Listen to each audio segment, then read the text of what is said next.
Hello, my name is Marcus. I'm the compiler of a collection of therapy quotes entitled 1001 Windmills of the Mind. This is TQ 1030 to 1047. Therapy quote number 1030.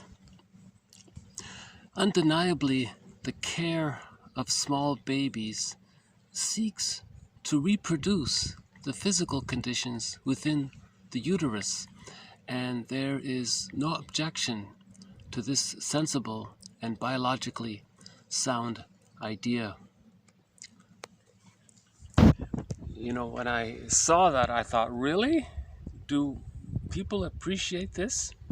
So this is one of the things that's been mentioned in the collection 1001 Windmills of the Mind. By the way, all of the therapy quotes beyond 1001 are bonus material, so this is part of the bonus collection. And in the main core collection, there were several quotes about the importance for the mother to realize that babies come out of the womb too early, and it's their job to provide an extended womb. So when the mothers are holding the baby, it's meant for the baby to think that he's still in the womb. It's to compensate for babies coming out too early. The mothers provide that extra comfort. Right?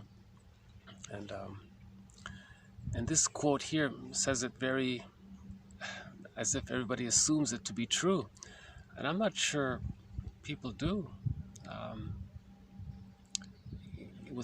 There are books out there instructing mothers. It's very traumatic for a child to be born, and the mother has to not frighten the baby during the birth. So ideally, in one motion, the baby's handed to the mother, right? Not taken away from the mother. Someone said even for a few minutes, if the baby is taken away from the mother, all of those primed hormones that arose in the mother to prepare to bond to the baby at the time of birth, they start to dissipate. And then when the baby's handed back to the mother, say 10 minutes later, the mother's already detaching. And then the baby comes and she's already in a conflict, because maybe she's happy to see the baby, but hormonally she's already detaching, and there's a problem with the bonding. So the theory is that the moment the baby is born, the mother produces lots of hormones to facilitate the bond. Right? So this bond is a secure bond that allows the child to feel as safe after birth as he was in the womb, in the extended womb, sometimes called the extended social womb, because the father can be around to support the mother, providing this safety for the baby, right? And so he says it here again. Undeniably, the care of small babies seeks to reproduce the physical conditions within the uterus, and there is no objection to this sensible and biologically sound idea. Well, let's hope that's true, or maybe by now that it's true. This book was written maybe quite some time ago, but I think maybe in the 60s or something. Right. And so again, ideally, if everything's okay, the baby's handed in one motion, the cord stays, the placenta stays, right? Apparently, the placenta will come out on its own, and if sometime afterwards, and it's fine. And when the placenta does birth itself, it can be put in a bowl, and the bowl can sit on the bed beside the mother, and the placenta, which is a part of the child, it's from the child. It's a part of the child, and the cord from the placenta to the baby, that cord is also a part of the child. That's his support system. You don't want to remove that so abruptly just when he's born. He goes through so much stress already when he's being born. At least let him hold on to his support system during that transition. So keep the cord, keep the placenta, put it in a bowl. That's called a lotus birth, or natural childbirth. That's assuming if everything's okay to do that. But And the room, and there shouldn't be shocks in the room, no bright lights. The room should be warm. Someone said put a heat lamp to make the room warm. And no loud sounds, or and if everything's okay, no epidural and no episiotomy, no forceps, no using forceps to pull the poor baby, unless there's an emergency or something. So ideally, the birth is smooth, it's calm. The baby's handed to the mother in one calm motion. She's holding the baby in her arms. The baby still thinks he's in the womb, in the extended womb. This gives him the security, right? And then a few months later, he starts to differentiate out of the fusion with the mother. And then he goes through the separation individuation process. So from the first few months, Mahler calls that the stage of symbiosis. So meaning the baby still thinks he's in the womb, that the mother is an extension of him, that the mother is this extended uterus almost. And then after a few months, the baby understands that this is another person. Then he starts to differentiate. He gets a sense of boundaries, that he is he and his mother's mother, separation there. If that differentiation doesn't take place, that's the narcissistic pattern, where he's still fused there, where his image of himself in his mind and his image of the other is blurred. He thinks it's one. That's the narcissistic, that's the etiology of the psychic structure of the narcissistic pattern, where the image of the self and the image of the other are fused. So the child needs enough safety.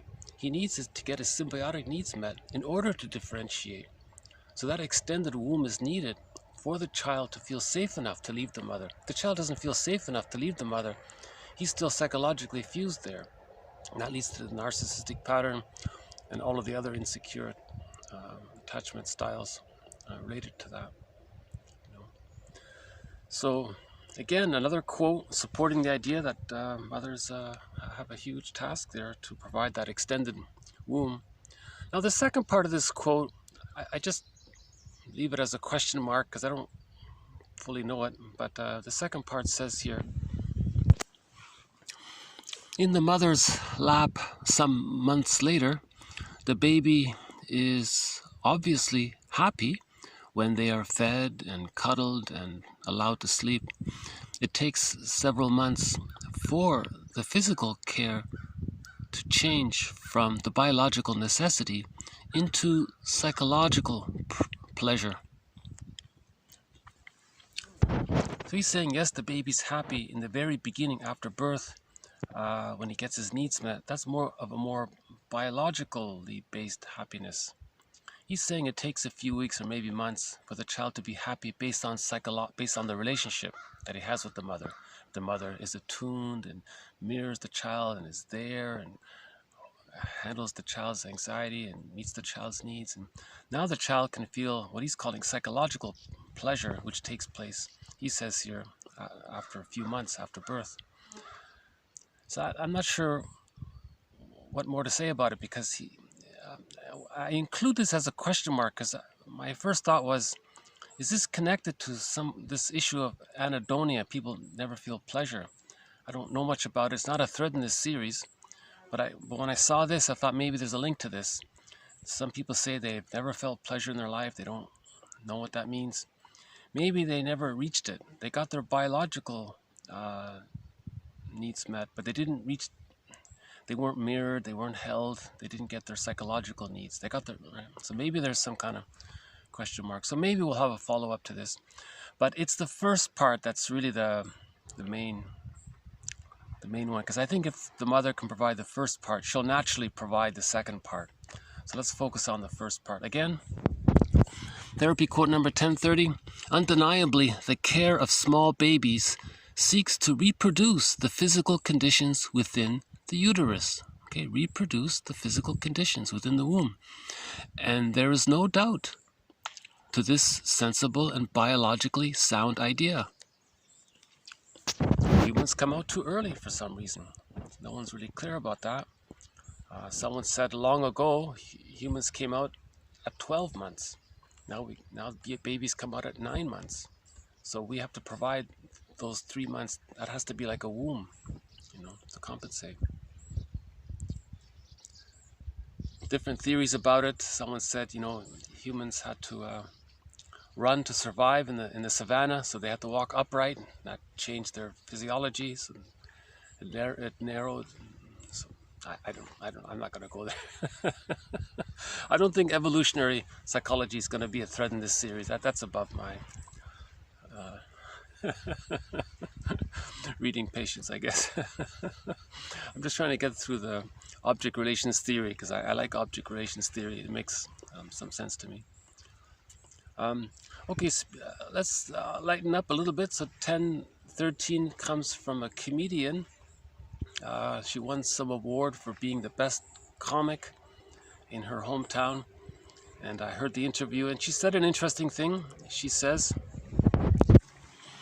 if I can talk about how this situation made me feel and what was running through my head, and then what I think that person felt and what I think is running through their head, there's so much opportunity for humor there. Okay. Okay. So there are no pretty birds to show you, but I guess I can show you somebody doing some recreation here. There's somebody on a ski-doo there. Okay. Having fun. If we're lucky, we'll see a heron. I'm very much hoping to be able to show you one of the herons. Marvelous birds. I once saw an eagle in this park, but it's very rare to see the eagle. So yeah, it's a nice day, by the way. Although the sun isn't out, but it's a calm day. Okay, so back to therapy quote number 1031. So she's saying, I like this because she seems to be talking about empathy and self-awareness and empathy. If you have awareness of what you're feeling and thinking, and you imagine what they might be feeling and thinking, there's going to be misunderstandings because everyone's projecting. Well, let's talk about it. And then when you talk about it, you realize you're projecting, then you laugh.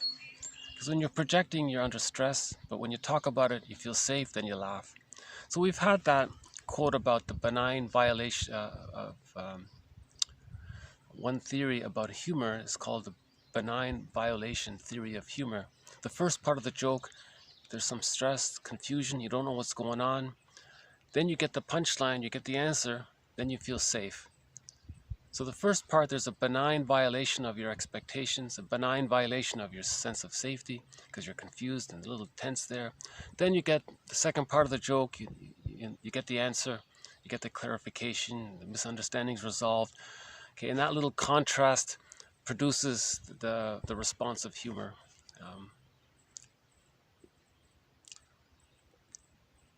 And not a bad comedian. She's not as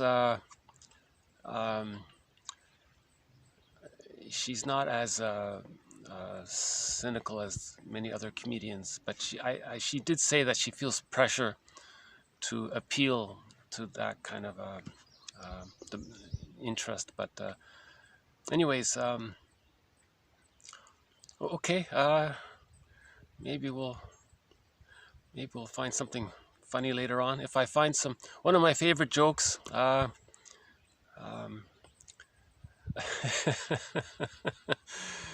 guy says, we can all live like nomads.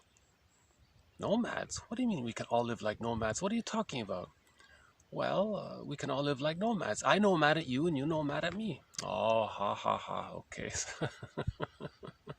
So the first part, we're not sure. There's confusion. Then you get the punchline. It's a word play or something. It's clarified. Then you laugh. Right? So I think her explanation ties into this theory about humor. So empathy is tied to this. And a lot of this put-down humor, that's not really genuine humor. That's this Schadenfreude humor. That kind of pathological humor. Someone makes a point about this. Brunning makes a point about this. If someone has an insecure attachment style, they're more interested in the one-up position. If they've identified with the aggressor, meaning they think they're okay and others are not okay. So the narcissistic pattern is they're superior, others must be put down. So their humor is to put others down so they can maintain their narcissistic one-up status. Now, if the psychic structure is like that, then the mammalian brain will respond to that psychic structure. So the psychic structure, that psychic structure then informs the mammalian brain when someone else is perceived as being put in the one down position.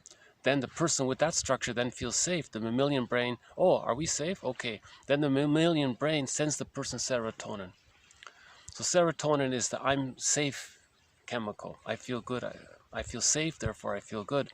But why does the person feel safe? He only feels safe if he puts people down.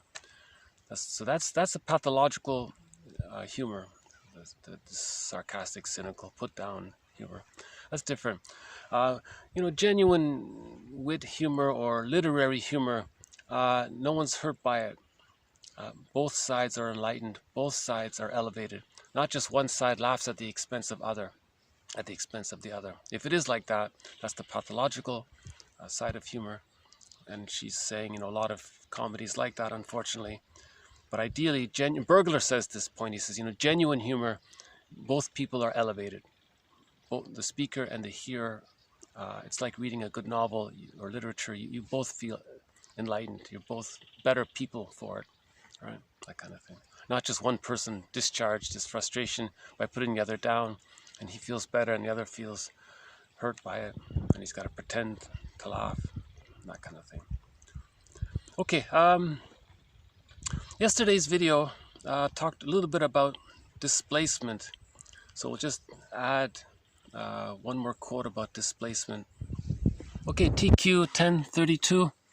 The mechanism of displacement shifts the emphasis from what is of central importance to the latent dream, thoughts to something trivial in the manifest dream content. So the manifest content, that's what's manifested. You wake up and you remember the dream. You remember a scene or a person or an event or something. You remember, that's what's been manifested into your consciousness.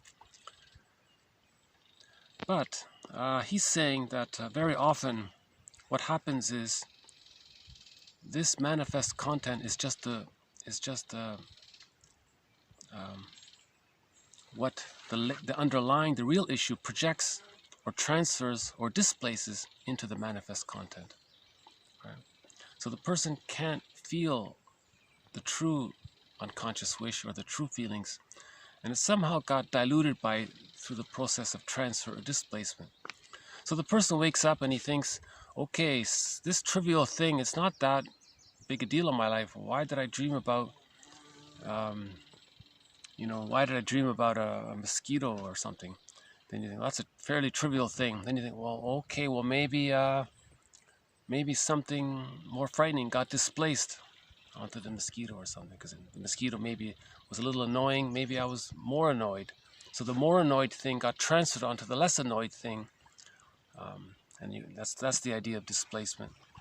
Right? In general, any feelings towards a person or place, and you put it onto something else that's safer, that's called a displacement. So yesterday we had a quote about it. So by the way, once again, every major defense mechanism is a thread in this series. And each time we do a video, we're adding little bits to each thread, more or less. Another thread in this series is on the defense mechanism of projective identification. Can I say that I'm proud of this? I'm confident that this collection has the most comprehensive collection of quotes on projective identification. Anybody who's talked about it, I've basically quoted them. So we're going to add two more quotes on projective identification. And there are variations of it. Some of it's benign, sometimes you just want to coax your friend to talk about what you're not aware of yourself, right? Or sometimes you just, misery loves company. Sometimes you want to coax your friend to feel what you're feeling, so you feel it's not too bad. But sometimes something really bothers the person, and you want the other person to identify with something that's denied in you, and then you feel relief from that. Sometimes in repetition compulsion, you want to replay your childhood, so you want to coax another person to play the role of parent, then you want to master the trauma, what happened with the parent, now you want to make that person be like your parent, now you want to have a replay that conflict with the parent, with the fresh person, but they're a non-threatening substitute, you see. So it doesn't work. So this is called repetition compulsion gone awry, or pathological delusion, these kinds of things. So there's different degrees of intensity with projective identification. I think these two relate more to the more harmful side of it. So TQ 1033 and 34 talk about projective identification. So we're just adding to previous material. Okay, projective identification involves a sense of interpersonal pressure on the analyst, for example, to engage in an identification which comes from the client's personal system. There's a feeling of coercion, as if one is being constructed to play out a particular part. So he phrases it like a theater. The client says to the therapist, I want to do a role play here. I want to go travel back in time into my childhood. I want to construct you to play out a particular part, like a two-chair exercise in that Gestalt exercise, right? So you play the role of my, neglecting father, and I'm going to be the little child to get him to listen to me, and I'm going to replay that scene. But he's not aware of it. But that's what he's doing unconsciously. Okay, similar idea to this. Projective identification, Klein postulates that certain feelings get located in the therapist as an early form of communication, far from being a magical process in which emotions, quote, get put into the other client's So again, far from being a magical process in which emotions get put into the other, what they do is these clients unconsciously urge or nudge the therapist to be cast in a role of some important person from their past. Okay, so it's two ways of saying it. So it's not magic, you know. Suddenly the therapist feels, why the therapist might think to himself, gee, I suddenly have these strong feelings of wanting to berate the client, criticize him. Where did that come from? It's not magical. It's just somehow the client nudged or coaxed in his nuances and his nonverbal behavior and little things he said. He's trying to push buttons to make the therapist critical. Now the therapist feels critical. Now if he acts it out, then he becomes critical. Then he colluded. No healing takes place. The therapist has to notice this and offer an interpretation of what's happening.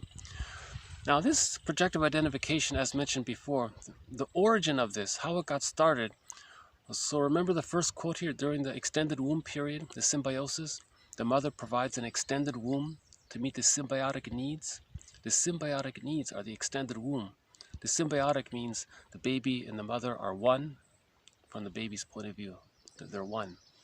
The baby doesn't know where he ends and his mother begins, right? The baby doesn't know where his mother begins and he ends. There's that blurring there. But the baby needs that blurring. That's the fusion, right? So if the baby gets his symbiotic blurring fusion needs met, then he can differentiate. Now let's say he doesn't get those needs met. Now during that time, he's trying to get his symbiotic needs met. In order to get his symbiotic needs met, if they're not being met, what the child might do is projective identification. The baby will coax the mother, try to get the mother to feel what he's feeling. The theory about that is, since the baby thinks that they're one, if he's feeling it, then therefore he thinks his mother must feel it because they're one. So now you take that template, now the person's replaying that with the therapist as an adult. I want the therapist to feel what I'm feeling. He's doing the same thing that the baby thought he was doing or thinks that he was doing with his mother, because they're blurred there. It's a subtle idea. I hope I got it through. That's why each time, that's why I encourage, I have this fantasy if people follow these quotes, each time this topic, this complicated topic of projective identification comes up, it becomes better. It becomes easier to understand. So I'll just leave it at that. So one example we had before was the person doesn't want to, let's say with a narcissistic pattern, he identified with the aggressor, right? He doesn't want to admit his shamed self, that he hates, that he doesn't like himself. It was too painful. The mother rejected the baby, so the baby identified with the aggressor. He becomes the mother. What does he do with himself?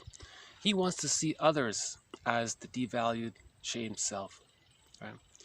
So now, to preserve that psychic structure, he wants to coax others to feel shame and not like themselves. Then he feels he's preserved his identification with the aggressor. He's preserved his narcissistic pattern. That's his defense mechanism. Right? That's how he deals with. That's how he dealt with the anxiety of the mother not being available, not mirroring him, not being attuned to his needs, and so on. So the pain. So what happens is the baby identifies with the aggressor, acts like the aggressive mother, and rejects himself as the child. Now later on in interpersonal relationships, he sees others as his wounded inner child, but he's not aware of it. So he's always putting others down. Berger calls this a negative magic gesture. He's trying to say to other people, that's what my mother did to me. Me putting you down, my shaming you, that's what my mother did to me. That's the repetition compulsion gone awry. So the person with the narcissistic pattern spends his whole life repeating the thing that his mother did to him onto everyone else, pretty much. That's the theory about the narcissistic pattern. Okay. I'm going to have a dream about a mosquito. Okay. Okay, the next one. Okay, the puer. So we have a thread on the puer, so we'll have one more quote about it. Okay, this is TQ 1035. His infantile wounds, his lack of adequate mirroring and metabolizing parents give rise to a puer eternus complex. Still recording? Yeah, okay. Sometimes this thing beeps and I don't really know. Okay, so if the child doesn't get his needs met, he can't develop to become an adult. He needs to be happy as a child, to feel safe enough to leave that world to become. So this eternal child syndrome, this Peter Pan syndrome, or the puer syndrome, right? These are the ones that don't want to grow up. And if they're an adult, they're the playboys and the Don Juans and the Peer Gynt. Remember Peer Gynt? And other sort of narcissistic types. So again, lack of mirroring. Okay, the mother just ignored the child. So the child didn't feel seen, didn't have self-esteem. Mother didn't comfort the child. So he couldn't, that's arrested development or fixation there. Or yesterday we had a quote about Frozen. He got stuck there.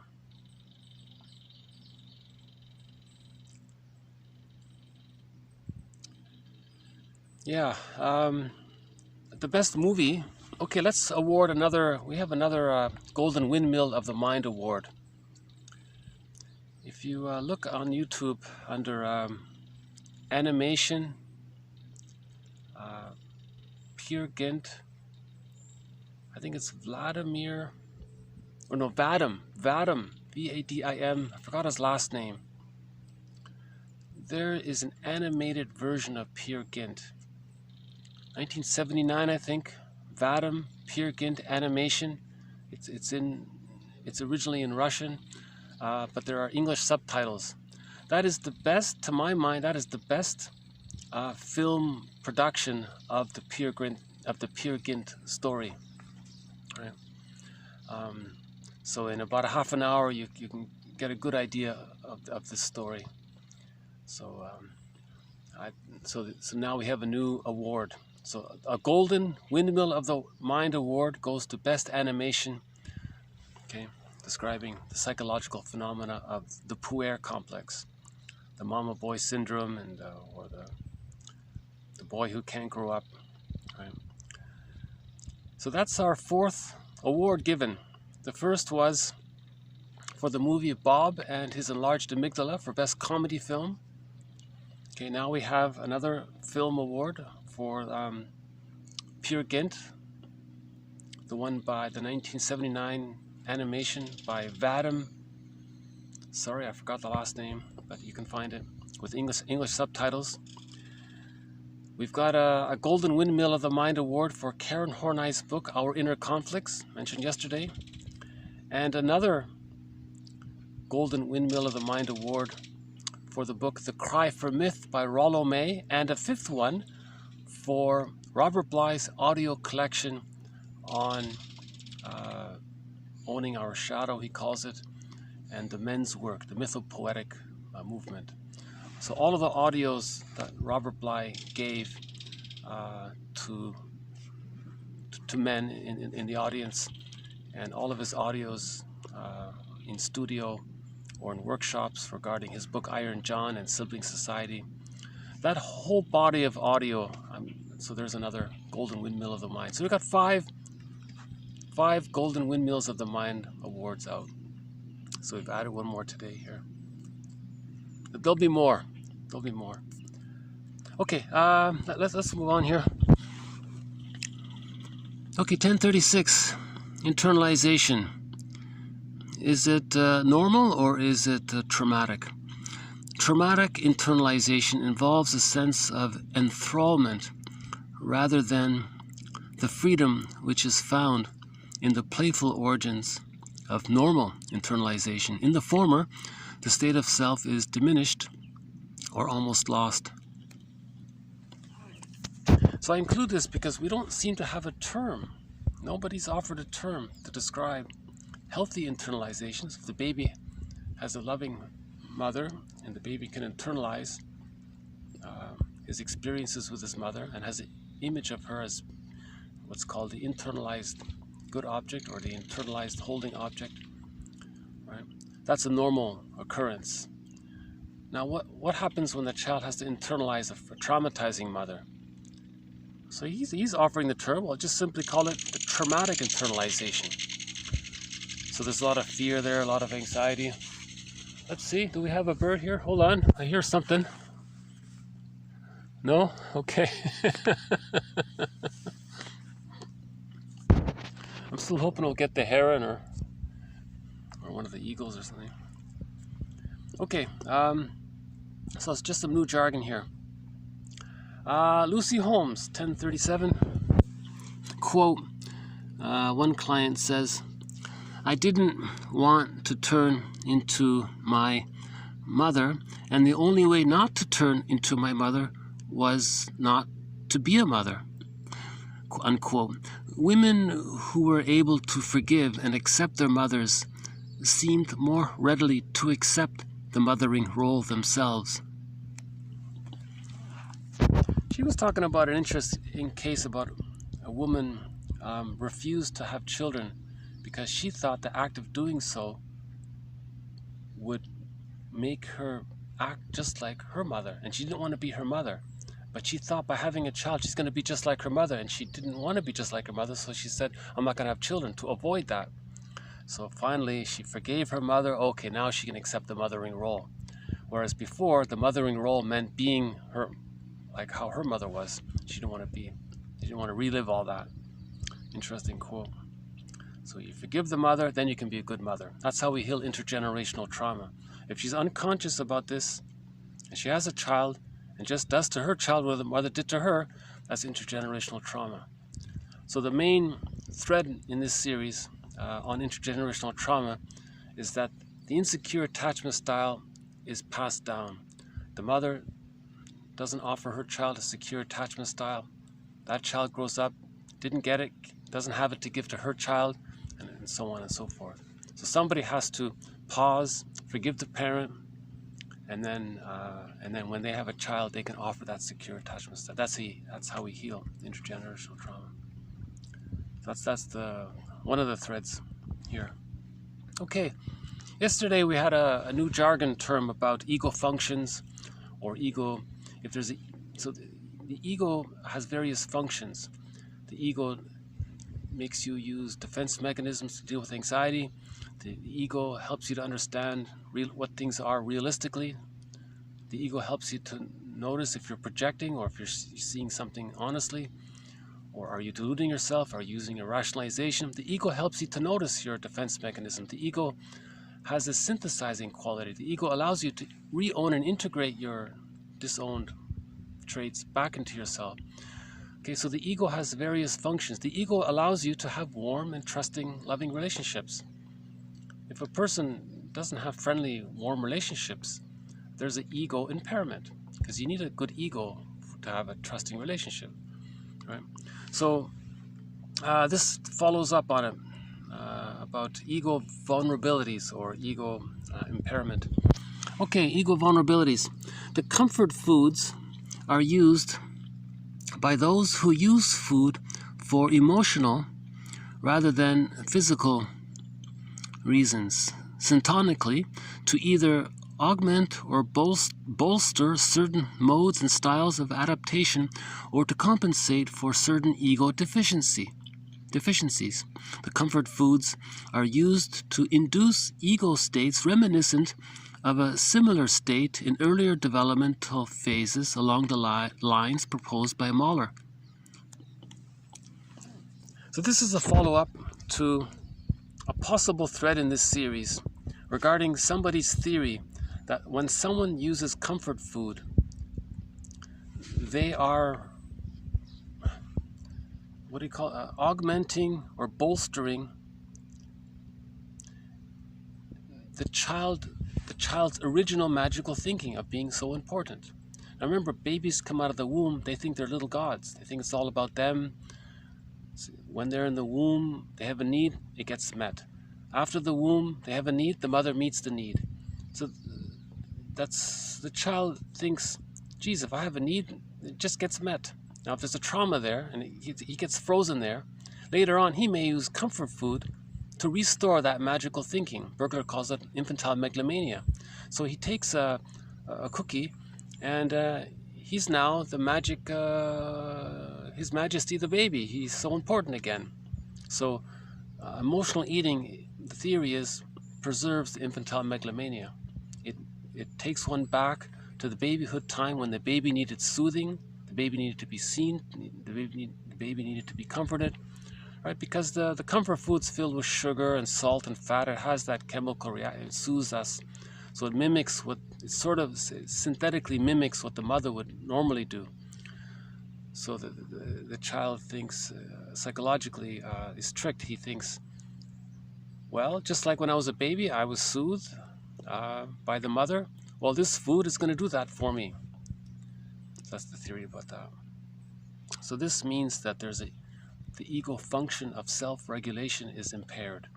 So the ego has a vulnerability in that area. That's what he means. Okay, so we'll follow up on this jargon of ego functions. That's a new thread. Yeah. Okay, next one, sort of a follow-up on it, 1039. Another one from Kohat. Just as we know that a child needs to be given certain food if his body is to become strong and resilient, so do we know, from the point of view of the depth psychologist, that he requires an empathic environment that responds, A, to his need to have his presence confirmed by the glow of parental pleasure, and B, to his need to merge into the reassuring calmness of the powerful adult, if he is to acquire a firm and resilient self. So this is the main idea of Kohat: mirroring and containing. Right? You see, he says here, in the fusion after delivery, the mother is fused one with the mother. He's comforted by being one with this powerful giant, this loving goddess giant, right? So he's merged there. So he feels calm, reassured by the mother's loving presence. Right? If he doesn't get that, he may use food for that. He wants to merge with the food and recreate that feeling that he's being merged with the mother. Or the other example is he feels important, again with the magical thinking. Now, ideally, if the mother admires and takes pleasure in the child and welcomes the, someone said a welcoming womb, rejecting womb. In the extended womb, that has to continue. The baby is accepted in the extended womb. So if he's accepted in the extended womb, right, that means the child sees that mother accepts him, he gets his self-esteem. So there are two, so that's Kohut's theory, the two main reasons why a person might use junk food or comfort food to synthetically recreate those two needs that he didn't get. But as mentioned 2 videos ago, this doesn't change psychic structure. A person can do this his whole life. It doesn't change psychic structure. Right? So a person can be an emotional eater his whole life. His personality never changed, even though he constantly, repetition compulsion, he constantly ate, a certain comfort food his whole life. It didn't change his personality. Okay, can I show you the?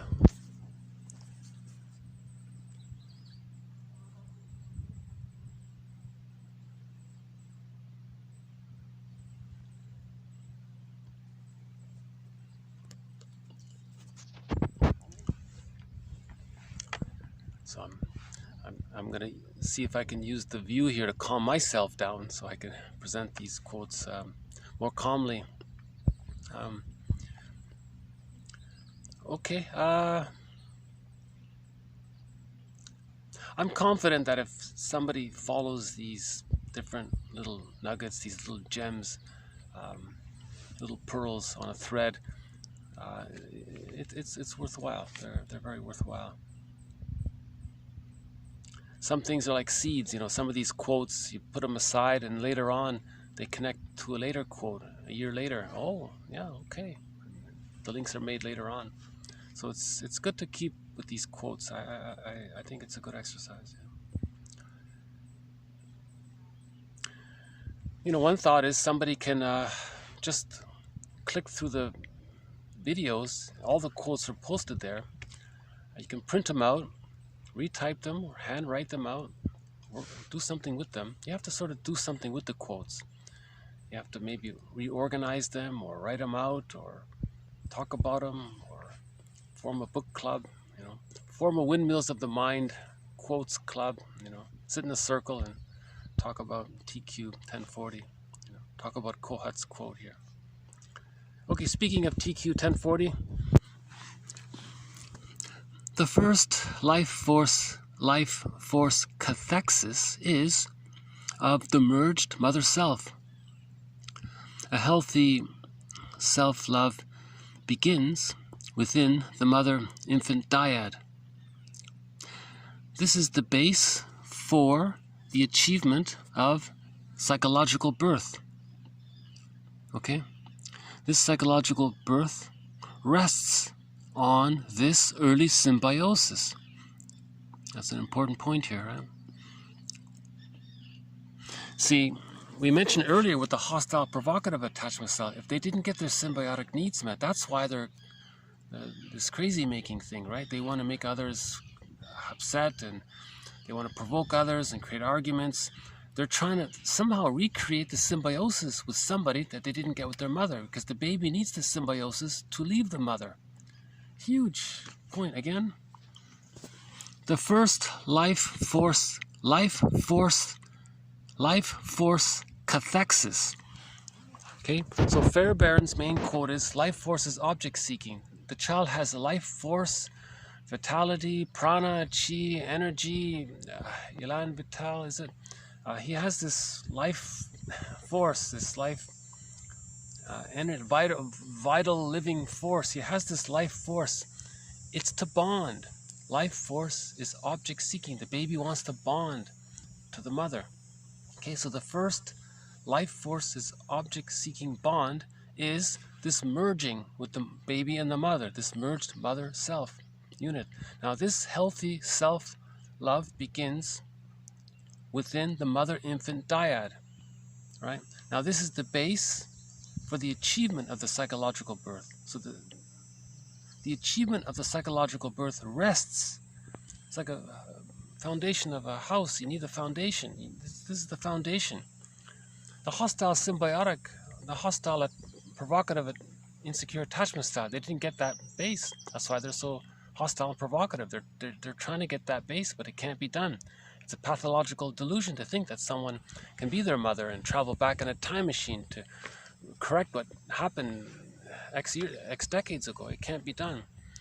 That's why the work of healing is to mourn the loss of not getting the love, not to try to get it still. You can't do it after the age of 5 at the latest. You know? Okay, so that's so if the baby gets his symbiotic needs met, then he can go through the separation individuation process.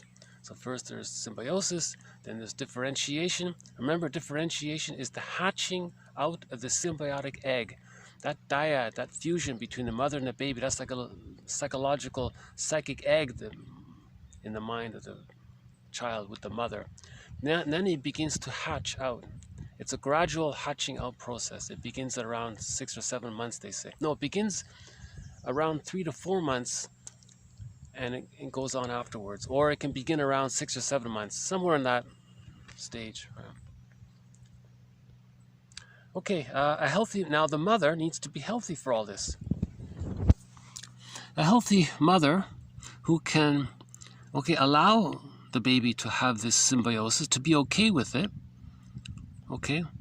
And now, because the baby needs this, the mother needs to be okay that the baby has these needs, okay? Now the mother naturally is going to provide some optimal frustration. Okay, so the mother can't be too perfect to separate. I don't think this is an issue. Of course there's going to be frustration. It's going to be natural. The child will always have some frustration. But maybe they're trying to emphasize this point, that maybe the mother shouldn't provide the proper allowance of how much the baby can handle. Optimal frustration, to allow the child to leave the egg. If there's too much frustration, the baby can't leave this symbiotic egg. It doesn't get his symbiotic needs met. That can lead to the symbiotic character disorder, hostile provocative style, the narcissistic pattern, the schizoid pattern, and there are other patterns that come from the etiology, the base being the person didn't get their symbiotic needs met. Either they didn't get their symbiotic needs met, or they hatched prematurely from the symbiotic orbit, right? Or they're still trying to get it, right? So some people say they're still searching for that, you know, that fusion. Some people say we always have a secret longing. It's always in the background. We wish we could have this oneness again, this oceanic blissful feeling, you know. Some people say food does that. Sometimes you have food and you merge, and you're in that kind of trance state. It's a kind of like, almost like sort of recreating that, you know. Okay, so I'll just leave it at that. So this, I would say the highlight of this quote is the importance of the symbiotic, for the child to get their symbiotic needs met, you know. Okay, next one from Brunning. The baby expects to be fed when hungry. Your brain releases cortisol when the expected reward doesn't appear. So the baby has an expectation to be rewarded. If the baby's not fed, he'll be stressed. That scheduled feeding, that can be stressed. That can enlarge the amygdala. If the amygdala is too enlarged, they're always in this fight or flight state. They're worried unnecessarily. Right. So the work of Loretta Brunning is one of the threads in this series. She says, Dopamine is you feel excited because you think if you're going to get some reward, some accomplishment, the job, the promotion, the mate, the new car. When you buy something, you got some new thing. The pursuit of it is dopamine, so you feel excited. When you get the thing, then you feel safe from the mammalian brain's point of view. Then the mammalian brain sends the person serotonin. Serotonin means thank you, I feel safe, and the person feels calm. Right? So dopamine for the chase, serotonin from the catch of the status. So the mammalian brain equates possession. Someone said, why do we hoard? Because you possess something, then your brain feels safe because you have a thing, it's security, so it sends you serotonin. So people are collectors, and they're constantly chasing for that serotonin. They don't really need the thing, but they're chasing for the serotonin by the possession of the thing. So, and you're chasing for the thing, that's dopamine, so it's exciting, you're going to get this new thing. You get it, then you get serotonin. Right? Now when this doesn't happen, the brain can release cortisol.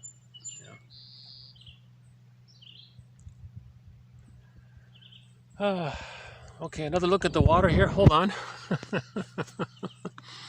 I think sometimes when I read these quotes, maybe I feel a little anxiety about the topics. Yeah.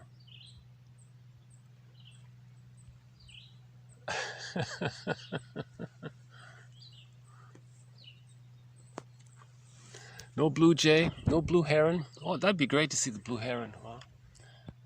No, I've never seen a blue heron here, but there are herons once in a while. Okay, just a couple of more. This next one's sort of just a general, from a self-help book here. Okay, healing the soul requires a growth-enhancing personal encounter with another human being in a psychotherapeutic process. It requires an I-thou relationship in which one person recognizes the unique individuality of another and the other flourishes in being so recognized. So grief is healed when it's witnessed by a caring other. I'd like to think that all of these quotes are preparation for the healing process. Just reading this is building our ego, developing our understanding, but the actual healing is with another person when you can talk about it and they witness it and you feel safe. He sees you as a person in your own right. Then grief is healed when it's witnessed by a caring other. So you need that other person there, right? Karen Horney wrote a book about self-analysis. Even in that book, she says you can only go so far with your self-analysis. You can be your own existential detective, and that helps. Oh, hold on. No, that's just an ordinary seagull. Okay. Okay, 10:43. The client's resistances exist because of the pain and grief he would feel if he became aware of and needed to give up unconscious wishes. Again, the client's use of his defense mechanisms, they exist because of the pain and grief he would feel if he became aware of and needed to give up his unconscious wishes. Ego before id. So may I refer you to yesterday's video about ego before id? So we covered that. So this is a follow-up to it. The reason we use defense mechanisms is because if we didn't use them, we would feel the emotions related to not getting our early needs met. They would come up again, right? So defense mechanisms are used to deal with the anxiety of not getting our needs met, right? And then we repeatedly use them. Yesterday we had the metaphor of Robert Bly's metaphor of the bag. Everything that we don't know about ourselves gets put into this bag. So ego before it. The ego is like this little cup. You go into the bag and you get something and you bring it and you take it in or drink it in, kind of thing. So ego before it means we acknowledge the resistance, we acknowledge the defense mechanism. Okay, so for example, if I feel a little anxiety making a video, I might just turn the camera over and let you watch the water. It gives me a minute to calm down a little bit. So that's my defense mechanism for any anxiety that comes up in me. So I want to acknowledge that. And if I didn't use that defense mechanism, maybe I'll feel more anxious. Right? Now, why do I feel more anxious? That I'm not sure. I'm not totally sure about, to be honest with you. Right? I think sometimes when I read these quotes, I'm reminded of things myself, and it's almost as if I want to talk about them further, but I'm not sure, if I can, because I'm talking to a little cell phone here, right? So, okay, just a couple of more. This next one here says, the brain, in and of its physical self, doesn't think, any more than a musical instrument can give forth melody without the touch of the musician's hand. The brain is indeed the instrument of thinking, but the mind is the skillful player.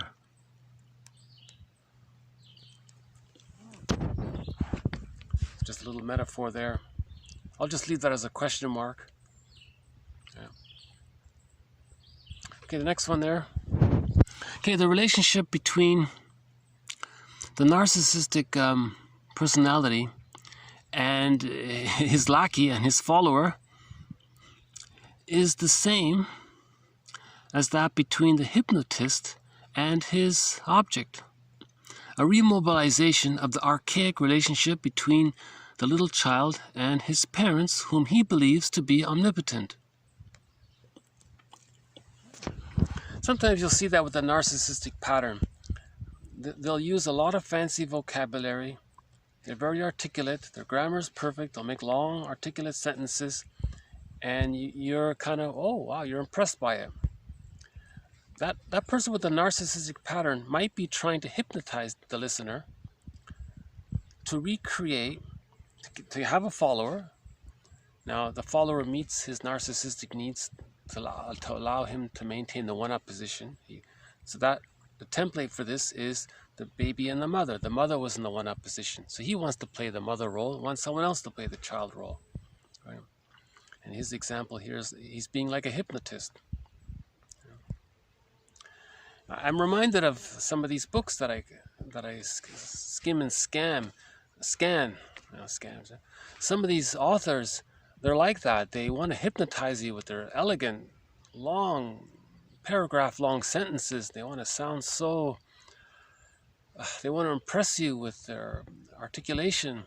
They're not really helping you or saying anything. They're just sort of showing off. They want to make you think they're so great, and they want you to admire them. I find it incredibly tedious and boring. I'm not interested in. I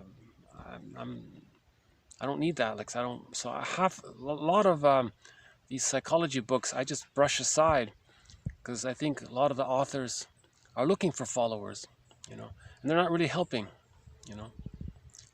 So this quote reminds me of that. Okay, next one. The client's ongoing use of her immature defense mechanisms blocks her from the process of transformation from a two-dimensional to a three-dimensional inner world.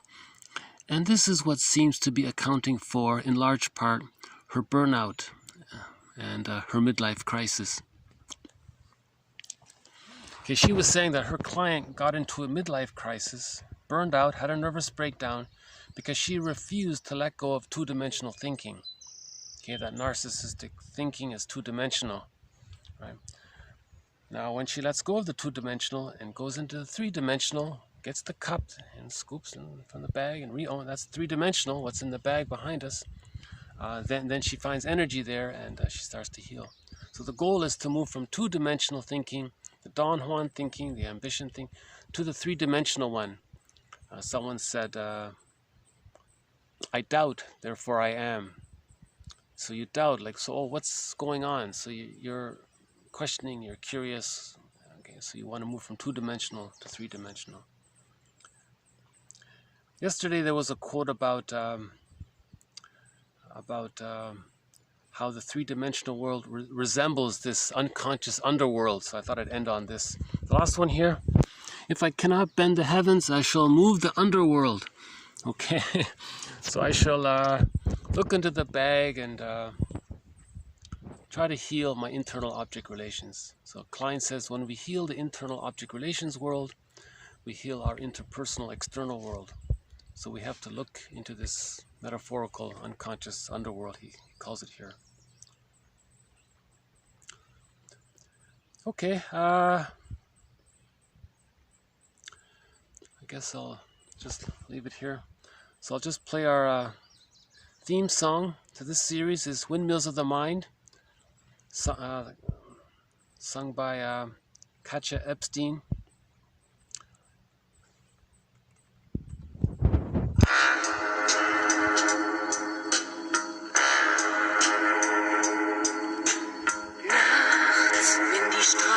Plötzlich still sind, wenn die Stadt auf einmal schweigt, wenn aus steinernen Kaminen stumm der Mond zum Himmel steigt, wenn es hier in meinem Zimmer leer und einsam wird mich, such ich in den dunklen Schatten die Erinnerung an dich und ich fühle wie ein Augenblick zur Ewigkeit gerinnt, wenn das Spinnrad meiner Träume längst zerrissene Fäden spinnt und sich leis zu drehen beginnt, wie sich Mühlen drehen im Wind.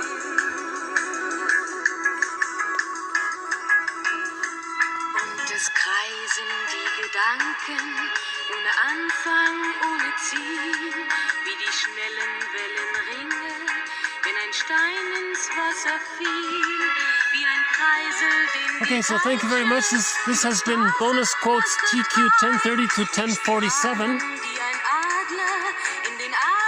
We talked about the importance of the extended womb. I think this might be the best quote here. Undeniably, the care of small babies seeks to reproduce the physical conditions within the uterus. Reproduce the womb life. Reproduce the womb life. The mother has to hold the baby and recreate the womb. It's called an extended womb. Every baby needs an extended womb, right? If we can get that message across to every woman on the planet, I think we'll be in good shape. And there is no objection to this sensible and biologically sound idea. I really love this quote.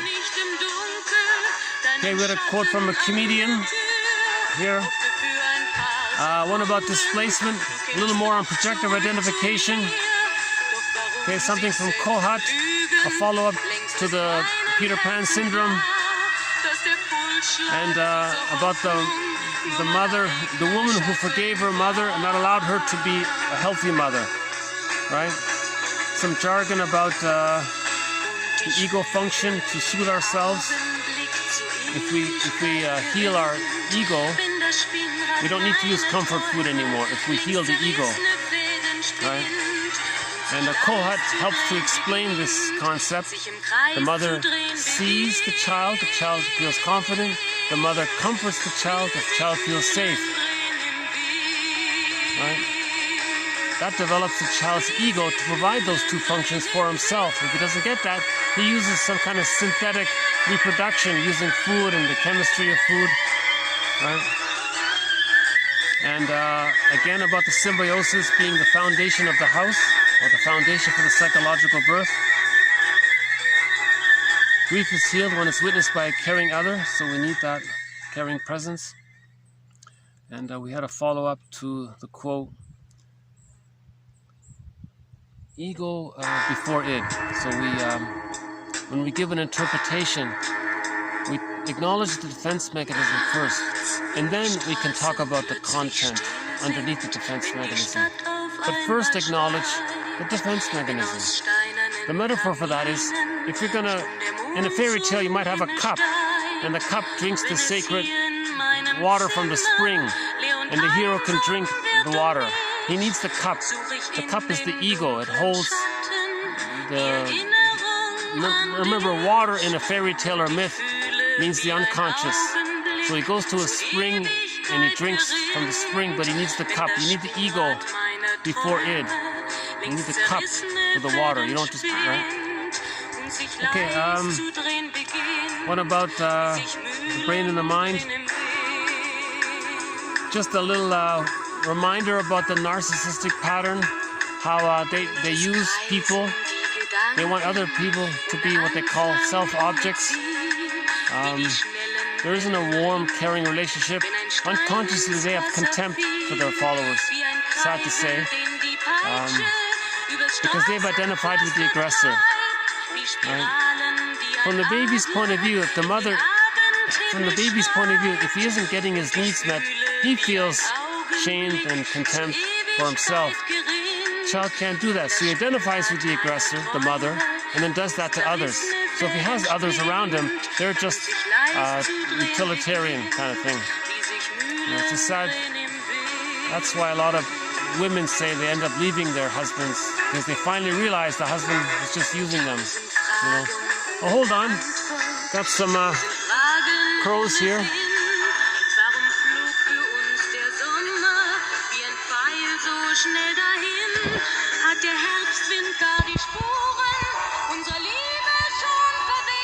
You know, if we're lucky, we'll see a loon. I once saw a loon.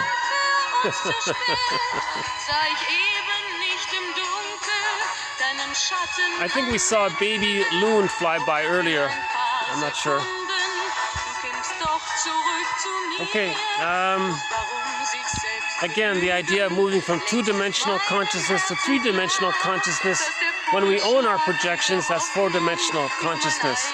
Robert A. Johnson says our goal is to become a little bit like Faust, part 2. Faustian, the story part 2. Right. The song is Windmills of the Mind. This cover rendition is sung in German by Katja Epstein. This series is named after Katja Epstein's rendition of this song. So thank you very much. This has been TQ 1030 to 1047. More to follow. Bye for now.